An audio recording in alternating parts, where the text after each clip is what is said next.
সবগুলো আমি আল্লাহর রাস্তায় কবুল হয় নাই, যাও তুমি আজকে বিনা হিসাবে জাহান্নামে চলে যাও। তখন আমি আবু বকর কেমনে জাহান্নামে যাব? ওই ভয়ঙ্কর আগুন, ওই ভয়ঙ্কর আগুনটা আমি সহ্য করতে পারবো না। আমার বাপ ভাই, আমার বন্ধুগণ, এইবার হযরত ওমর ডাক দিয়ে বলল, আবু বকর রে, তুমি তো জান্নাতের সার্টিফিকেট পেয়ে গিয়েছো। বিশ্ব নবী মুহাম্মদুর রাসূলুল্লাহ সাল্লাল্লাহু আলাইহি ওয়াসাল্লাম বলেছেন 10 জন সাহাবী বিনা হিসাবে জান্নাতের ভেতরে যাবে। এর ভেতরে একজন আছে, সেই ব্যক্তি হলো হযরত আবু বকর সিদ্দিক।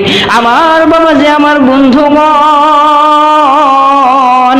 এই কথা শুনিয়া হযরত আবু বকর বলে, হে ওমর, তুমি তো বলছো, ঠিক কথা বলছো, আমি তো জান্নাতের সার্টিফিকেট পেয়ে গিয়েছি, কিন্তু যেই আল্লাহ আমার উপরে খুশি হইয়া আমারে